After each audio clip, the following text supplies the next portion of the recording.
Cancer institute in the Rajasthan in the north west of the Rajasthan, उसके बारे में कहीं पे भी कोई शक नहीं है।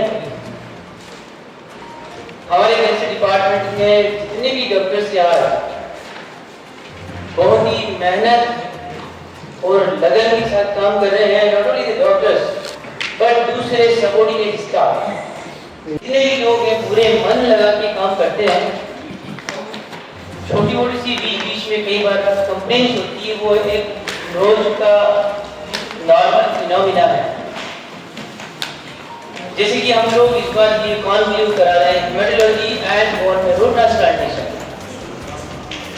कुछ साल पहले एक सपना हुआ करता था कि बीकानेर में भी कोई बोन मैरो ट्रांसप्लांटेशन कभी होगा। पिछले 3-4 साल से 5 साल से जिस तरह से हमारे डॉक्टरों ने यहाँ पे मेहनत करी और एक तरह से बोन मैरो सेंटर बनाने की कोशिश की और आज इसमें हम लोग सफल भी हुए हैं। इसमें खास थीम है हमारे जो कैंसर डिपार्टमेंट के डॉक्टर नीति शर्मा, डॉक्टर सुरेंद्र बेलीवाल, डॉक्टर पंकज टाटिया और अभी दो और भी लोग हमारे साथ जुड़े हैं इसी डिपार्टमेंट में। एक डॉक्टर कासनिया जो ऑन्कोलॉजिस्ट है, जो अभी कल ही ज्वाइन किया है। वो पूरी तरह से सही नहीं है। बेसिकली जो रशिया की जो वैक्सीन है जिसके बारे में आ रहा है वो इलाज के लिए यूज होगी, नहीं कि प्रिवेंशन के लिए। और वो जैसे अभी प्रेजेंट ये था कि रशिया की वैक्सीन आ गई है तो सब कैंसर को ठीक कर देगी, सोशल मीडिया में ये चलता है, लेकिन ऐसा नहीं है। वो बहुत ही शुरुआती स्टेज में है और मेनली वो पेट के कैंसर है, जीआईटी के कैंसर पे है और कुछ ही दिनों में वहाँ रशियंस के लिए ट्रीटमेंट के लिए उपलब्ध होगी, अभी तक वहाँ पे भी उपलब्ध नहीं है। बेसिकली महिलाओं में सर्विक्स का कैंसर है वो अपने इंडिया में कुछ सालों पहले तक सबसे कॉमन कैंसर था, यानी कि सर्विक्स का कैंसर है वो सबसे ज्यादा होता था। हालांकि अभी वो ब्रेस्ट के बाद दूसरे नंबर पे आ गया है। तो ये एक ऐसा कैंसर है जिससे हम अपनी माताओं और बहनों को 90% तक बचा सकते हैं। वैक्सीन अवेलेबल है क्योंकि सर्विक्स का कैंसर एक ह्यूमन पैपिलोमा वायरस नाम के कैंसर के कारण होता है 90% केसेस में। और वो यदि वैक्सीन अपन यूज कर लेते हैं बिफोर मैरिज तो 90% चांसेस कम हो जाते हैं उस कैंसर के। तो जनता को इसलिए होगा कि जो रिसेंट एडवांसेस का डिस्कशन होगा या अपने जो डॉक्टर्स अपडेट होंगे इस चीज़ से, तो अपनी जो बीकानेर की जनता है उसको लेटेस्ट ट्रीटमेंट और लेटेस्ट जो गाइडलाइंस चलती है उसके हिसाब से महत्वपूर्ण ट्रीटमेंट मिल पाएगा। हालांकि अपना जो अटल नेशनल कैंसर इंस्टीट्यूट है ये बहुत ही बढ़िया काम कर रहा है और मतलब कॉन्फ्रेंस जॉब के अंदर सबसे टॉप पे है। और हमारे जो डॉक्टर्स हैं जो ऑन्कोलॉजी में डॉक्टर नीति, डॉक्टर सुरेंद्र और टाटिया और अन्य जो ऑन्को सर्जन हैं या ऑन्को फिजिशियन हैं सब बढ़िया काम कर रहे हैं। अभी तो अपनी स्पेशली पीडियाट्रिक ऑन्कोलॉजी के लिए भी अस्पताल अवेलेबल है। तो मेरे हिसाब से सबसे बेस्ट ऑन्कोलॉजी डिपार्टमेंट और कैंसर सेंटर में यहाँ पे है। और इस कॉन्फ्रेंस से और भी हमारे जो डॉक्टर्स हैं इससे नॉलेज से और अपनी बीकानेर की जनता को ज़्यादा मैं आग्रह करूँगा हमारे इंस्टीट्यूट डायरेक्टर डॉक्टर नीति शर्मा मैम से, मैम आप प्लीज पूछा। ये हमारे लिए बहुत सौभाग्य का दिन है कि बीकानेर में दिल्ली, जयपुर और मुंबई यहाँ से बड़े बड़े मेट्रो ऑन्कोलॉजिस्ट आएंगे और हम लोगों को एनलाइटन करेंगे। हम लोगों का जो जितना हमारा विस्तार है उसको और विस्तृत करेंगे, हम और अच्छी तरह से सेवाएं दे पाएंगे। और मेरा ये मानना है कि सब कुछ एक टीम वर्क से होता है। हम लोगों ने अपना बेस्ट करके इस टीम वर्क में यहाँ पर पुट इन करने की कोशिश करी है। तो कुछ छोटी मोटी त्रुटियाँ अगर रह जाती हैं तो उसके लिए मैं स्वयं को रिस्पॉन्सिबल मान के क्षमा प्रार्थी रहूँगी। और जो अगर सारा काम अच्छा होता है तो मेरी टीम के जितने भी डॉक्टर्स और पेट्रन्स और कमांडर्स हैं तो उनको क्रेडिट देती हूँ। Once again thank you very much. HP मतलब हीमोग्लोबिन, हमने इसका नाम जब रखा था बहुत सोच समझ के रखा था। H for haemoglobin, B for bone marrow transplant. तो ब्लड बोन मैरो ट्रांसप्लांट से संबंध रहे इस कॉन्फ्रेंस का, इसीलिए हमने इसका नाम HP कॉन्क्लेव 2025 रखा था। तो ये इसमें रक्त रोग और रक्त कैंसर विशेषज्ञ जो है उनकी पूरी टीम आ रही है पूरे भारत से। सबसे पहले बताना चाहूँगा डॉक्टर MD अग्रवाल साहब, जो भारत में दुनिया के सबसे बड़े ब्लड रोग एवं रक्त कैंसर विशेषज्ञ हैं, और वो हमारे आगे थे, हम बीकानेर आ रहे हैं और अपना व्याख्यान पढ़ेंगे। इसके बाद में डॉक्टर राहुल भार्गव साहब, जो 1000 से ऊपर बोन मैरो ट्रांसप्लांट सब इंडिया में कर चुके हैं और 8 से 10 सेंटर रन करते हैं, कई ऑन कॉल भी रन करते हैं, तो वो भी इसके अंदर हिस्सा लेंगे। तीसरे डॉक्टर सत्येंद्र खटेवा जी, जो फिर से बोन मैरो ट्रांसप्लांट स्पेशलिस्ट हैं, वो भी इसका भाग रहेंगे, जो जिनकी पास आउट है और दिल्ली के अंदर प्रैक्टिसिंग है।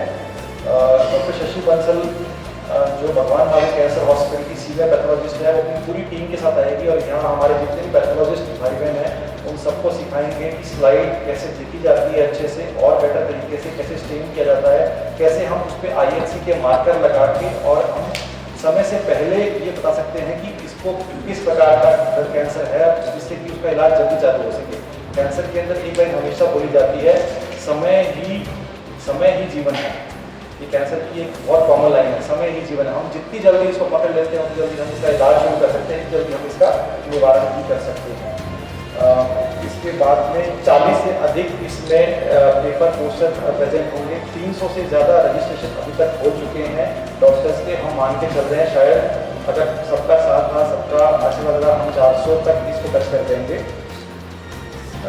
इसका फ़ायदा ये रहेगा कि जितने भी डॉक्टर्स इसके अंदर हिस्सा लेंगे वो अपडेट होंगे, जांच को लेकर, जांच के तरीकों को लेकर अपग्रेड होंगे, इलाज को लेकर, इलाज के तरीकों को लेकर। समय के साथ इलाज की स्ट्रेटेजी बदलती जा रही है और हमें समय के साथ सभी को अपडेट और अपग्रेड होने की ज़रूरत है। हमारे प्रिंसिपल साहब, वर्मा साहब का सबका सपोर्ट है, तो हमें ट्रीटमेंट पार्ट ऑलमोस्ट जांचों में भी सारा फ्री मिल ही रहा है, कोई दिक्कत। मैं खुद उनको सिखाऊंगा कि कैसे वो प्रोसीजर किया जाता है। तीसरा है पिक लाइन। आपने देखा होगा मरीजों की यहाँ पे सेंटर लाइन लगती है कईयों के, जिनके लंबे टाइम तक IV एक्सेस चाहिए होता है। तो आजकल नया ट्रेंड आया है पिक लाइन, जो हमारे टीम में अवेलेबल भी है। तो वो किस तरह से डाली जाती है, उसकी केयर कैसे की जाए जिससे कि इन्फेक्शन कम से कम हो, इसके डॉक्टर कांता भाटी मैडम और उनकी टीम, डॉक्टर KV व्यास जी और भी कई, डॉक्टर हिमांशु और भी कई जगह इनके साथ में है टीम में, डॉक्टर अनिता पारी मैडम, तो वो इनको आगे सारा कवर करेंगे।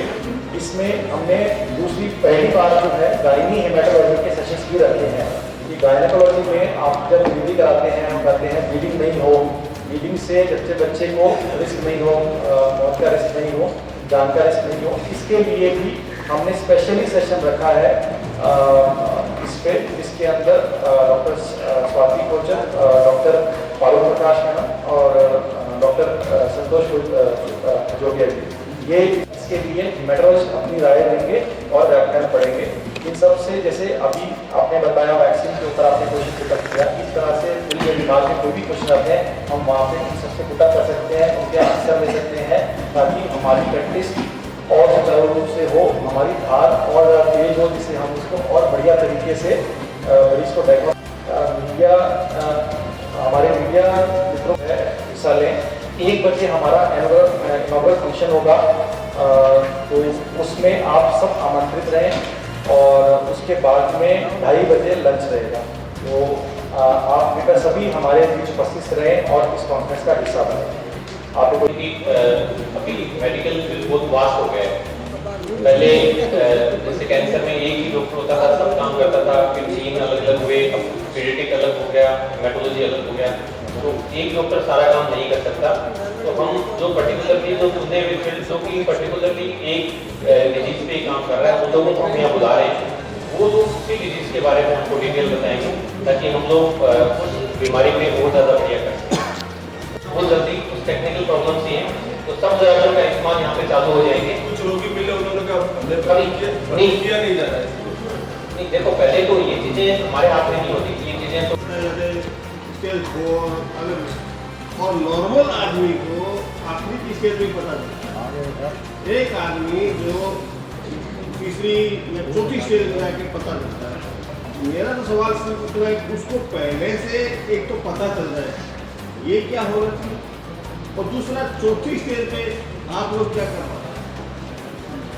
सबसे पहले तो पहले पता चलता है वो सबसे बेस्ट है, और उसके लिए स्क्रीनिंग प्रोग्राम होते हैं, उसके लिए एजुकेशन सबसे पहले हम लोग एजुकेट करने की ट्राई भी कर रहे हैं। हमारे यहाँ पे एक बस जो है वो चल रही है अभी, तो वो हम लोगों को एजुकेट करने की ट्राई कर रहे हैं कि आपको क्या सिम्टम्स हो तो आप तुरंत हो जाए। उसके लिए मेमोग्राफी अवेलेबल है, और आफ्टर 40 सब फीमेल्स में साल में एक बार मेमोग्राफी होना चाहिए। तो मेमोग्राफी आपके जो ब्रेस्ट में लंप होगा या गांठ होगी जो कि अपन फील कर सकते हैं, उससे पहले ही वो डिटेक्ट कर लेंगे। इस तरह के अलग अलग प्रोग्राम्स हैं। कोलोनोस्कोपी है जो 60 साल के बाद हर आदमी को 5 साल में एक बार कोलोनोस्कोपी करनी चाहिए ताकि आंत के कैंसर का पता चल जाए। फिर विभिन्न स्क्रीनिंग प्रोग्राम्स हैं जिनको कि अब धीरे धीरे अपने डेवलप कर रहे हैं और ये बढ़ा सकते हैं, बढ़ाने की कोशिश करते हैं। सुरेंद्र जी, ऐसे कोई आंकड़े हैं क्या तीसरी या चौथी स्टेज में हमने इतने रोगियों को बचा लिया? नहीं, अपने पास वैसे कलेक्टेड आंकड़े नहीं है, लेकिन इंडियन गवर्नमेंट के वो सारे हैं। जैसे कुछ ऐसे बीमारी जैसे लिम्फोमा नाम की बीमारी है, उसमें चौथी स्टेज में भी 20 to 30% केसेस ठीक होते हैं। तो कुछ एक बीमारियां हैं जिनमें 3rd 4th स्टेज में ठीक होते हैं।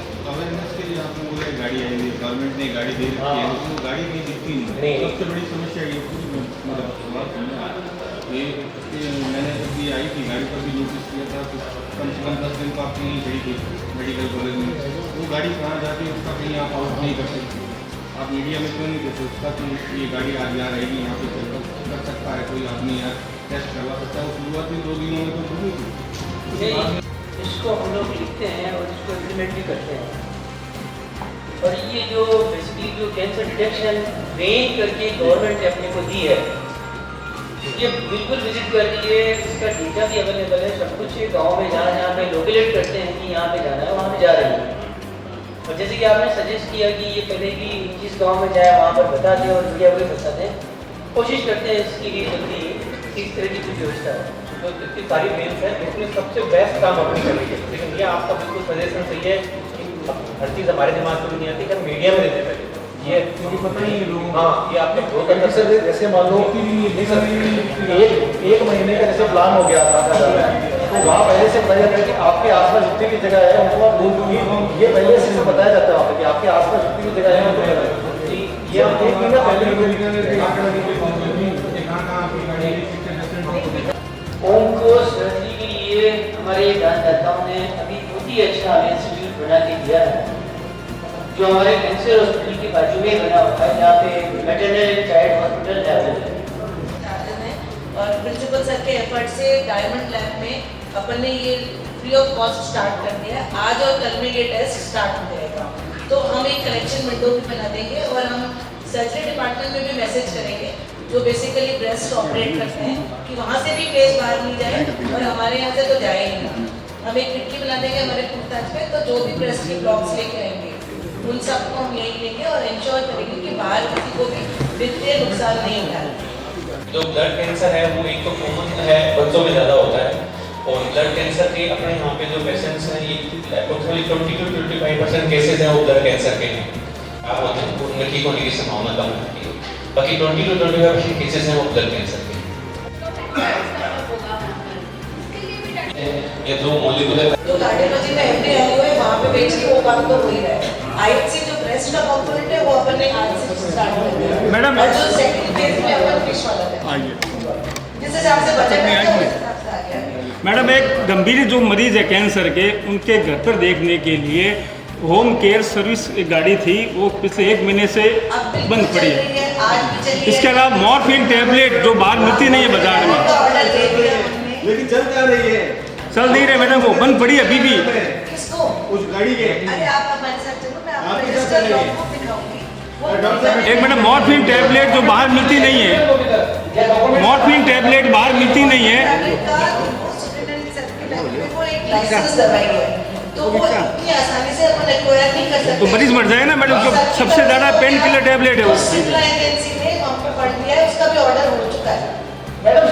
फिर बाजार में मैडम आपने जितने भी सवालों के जवाब दिए हैं ना, प्रयास चल रहे हैं, हो चुका है। हो चुका। नेताओं की तरह बोल रहे हैं कि यहाँ पे सड़कें निर्माण कर देंगे, नालियाँ बढ़वा देंगे। नहीं आप उसका ऑर्डर हो जब ये चीजें आपके सामने आती है आप लगातार उतारते हो, इतना समय क्यों लगता है? आपस में समस्या नहीं आप नहीं इसमें देखो, लेकिन फंड सबसे बड़ी बात तो फंड की है। पहले भी थी, दवाई खत्म हुई, लाइसेंस तो है ही आपके पास। तो वो एक्वायर तो सुप्रीडेंट लेवल पे होता है। सुप्रीडेंट साहब को मालूम नहीं, अभी 3 दिन हुए इनको ज्वाइन किए हुए। वो भी तैयार चल रहा है। एक रिक्वेस्ट है, ये मॉर्फिन के लिए सिप्ला फाउंडेशन करके जो पैलिएटिव केयर के लिए अपने पास एम्बुलेंस वगैरह दी रखी है, उसी के साथ मॉर्फिन सप्लाई के लिए कुछ बजट हमें देती है। बीच में कुछ दिन के लिए वो बजट रुका था, उसके बाद आप लोगों की जो भी उनकी कंप्लेन आई तो उसको वापस लेटर लिखा और आप लोग बजट आके आया और एम्बुलेंस भी चल रही है और मॉर्फिन टेंडर की प्रक्रिया भी शुरू हो गई तो डॉक्टर साहब बाहर मिलती नहीं है वो टेबलेट, करो तो मरीज तो बेचारा परेशान हो रहे हैं ना आप। उसको जल्दी ही उपलब्ध करवाते हैं, वैसे लेटर कर दिया है। हॉस्पिटल में सुबह 9 बजे एक्सरे होता है, 2 बजे देते हैं वो कि एक साथ ही देते हैं, तब मरीज वहाँ सिर्फ एक्सरे के लिए 3 घंटे बैठा रहता है। ऐसा क्यों ना अथवा एक्सरे दिखाते डॉक्टर्स को। एक्चुअली एक तो 2 तरह के एक्सरे चल रहे हैं, एक तो एक्सरे होता है जो हम लोग आजकल विदाउट एक्सरे के निकालते हैं पेपर के ऊपर डिजिटल, एक दूसरा होता है जो नॉन डिजिटल है। नॉन डिजिटल के लिए हमेशा कम से कम 30 मिनट के लिए आपको सोल्यूशन में रखना पड़ेगा।